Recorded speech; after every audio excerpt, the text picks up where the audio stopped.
নমস্কার বন্ধুরা, অঙ্কিতা গল্প স্টুডিওতে তোমাদের সবাইকে স্বাগত। হাজির হয়ে গেলাম সরজিৎ ঘোষের একটি অনবদ্য গল্প নিয়ে। গল্পটির নাম বিয়ের ফাঁদে। তো চলো বেশি কথা না বলে গল্পটা শুরু করা যাক। একটা দরকারি কাজে ব্যাংকে গিয়েছিলাম। ম্যানেজার প্রবলেমটা শুনে বললেন, এক কাজ করুন, একটা অ্যাপ্লিকেশান লিখে আজই জমা দিন, আশা করি 2-1 দিনের মধ্যে আপনার প্রবলেম সলভ হয়ে যাবে। ম্যানেজারের রুম থেকে বেরিয়ে এসে আমি তখন অ্যাপ্লিকেশানটা লিখছি। কানে এলো, দরকার কি, এই বয়সে জেল খাটতে পারবো না, সবই তো জানো, আগের মতো সেই দিনকাল আর নেই। কথাটা কানে আসতেই পেছনের দিকে তাকিয়ে দেখি এক বয়স্ক ভদ্রমহিলা আর এক বয়স্ক ভদ্রমহিলাকে উদ্দেশ্য করে কথাগুলো বলছে। কথাটা শুনে অপর ভদ্রমহিলা তখন বললেন, আমার ঠিক বিশ্বাস হচ্ছে না, বেলা 11টা পর্যন্ত কেউ ঘুমোয়, তা তুমি কিছু বলো না। প্রথম বলতাম, দেখলাম তাতে অশান্তি বাড়ে। তা অত বেলায় ঘুম থেকে উঠে কাজকর্ম কিছু করে? কথা শুনে ভদ্রমহিলা হাসলেন, তারপর বললেন, কাজ করে তো, মোবাইল নিয়ে ভিডিও বানায়, রিলমিল কী আজকাল হয়েছে ওইসব বানায়, তার উপর নিজের রূপচর্চা সাজগোজ, এগুলোই তো কাজ, এর বাইরে আর কোনো কাজ নেই। রান্না টান্না তুমিই করো? ওটা আবার কাজ নাকি? ছেলে একদিন বৌমাকে বলল, মাকে তুমি একটু হেল্প করতে পারো তো? মুখের ওপর বলল, আমি রান্না করব না, আমি রাঁধুনি না তোমার মায়ের হেল্পার। ছেলে বলল, তাহলে মাই বা রান্না করবে কেন? বৌমা মুখের ওপর বলে দিল, যার যেটা যোগ্যতা সে সেটাই করবে। তারপর সে কি অশান্তি, আমাকে মেজাজ দেখিয়ে বলল, আপনি আমাকে মেন্টালি টর্চার করছেন, পথের বিক্রি করে ছেড়ে দেবো। পাশের বাড়িতে দেখেছেন তো কী অবস্থা হয়েছে। আমি সারাদিন ভয়ে থাকি। তুমি বলো তো, ছেলের বিয়ে দিয়ে কি ভুল করেছি, নাকি ভয়ে থাকবো বলে? আগে আমার এত রোগ টোগ ছিল না, সুগার প্রেশার সব কিছুতে আক্রান্ত, আতঙ্কে থাকি সবসময়। অ্যাপ্লিকেশন লিখতে লিখতে কলম থেমে যাচ্ছিল আমার।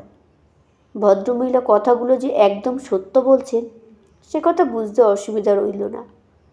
আমার নিজের চোখে দেখা এমন 2-3টে পরিবারকে দেখেছি। ছেলের বিয়ে দিয়ে সর্বশান্ত হয়েছে, বিয়ের 7 মাসের মাথায় ডিভোর্স, মোটা অঙ্কের দাবি করে টাকা গুছিয়ে নিয়েছে শুধু। মিথ্যে 498-এর ফাঁদে ফেলে জেল জরিমানা হয়েছে বয়স্ক শ্বশুর শাশুড়ি। আবার এমন বৌমাকেও দেখেছি, সকাল 11টায় ঘুম থেকে উঠে রিল বানায় আর শাশুড়িকে গাধার মতো খাটিয়ে তার ঘাড়ে বসে খায়।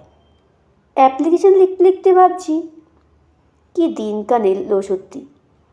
ভদ্রমহিলার মুখের দিকে তাকিয়ে ভালো করে আরও একবার ওনাকে দেখলাম। দেখেই মনে হলো অমায়িক শান্ত স্বভাবের মানুষ, অথচ তার কপালেই এমন। সে যাই হোক, আমি অ্যাপ্লিকেশনটা লিখে ম্যানেজারের রুমে ঢুকলাম। ম্যানেজারের অ্যাপ্লিকেশনটা নিয়ে বললেন, আপনি বাইরে অপেক্ষা করুন, আমি মিনিট 10-এর মধ্যে আপনাকে ডেকে নিচ্ছি। ম্যানেজারের কথা মতো যথারীতি বাইরে এসে অপেক্ষা করতেই হলো। বাইরে বেরিয়ে দেখি ওই 2 ভদ্রমহিলা তখনও নিজেদের মধ্যে কথা বলছেন। অপর ওই ভদ্রমহিলা তখন এই ভদ্রমহিলাকে সান্ত্বনা দিয়ে বলছেন, কী আর করবে বলো, সব কিছুই কপাল, কার মনে কী আছে কি করে বুঝবে বলো তো।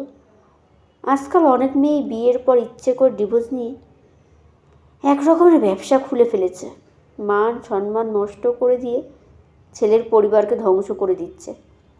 যাকগে মনিকাদি, বড় বউ খারাপ হয়েছে, কী আর করবে বলো, ছোটো ছেলের বিয়েটা অন্তত দেখে শুনে দিও, এর মতো খারাপ যেন না হয়।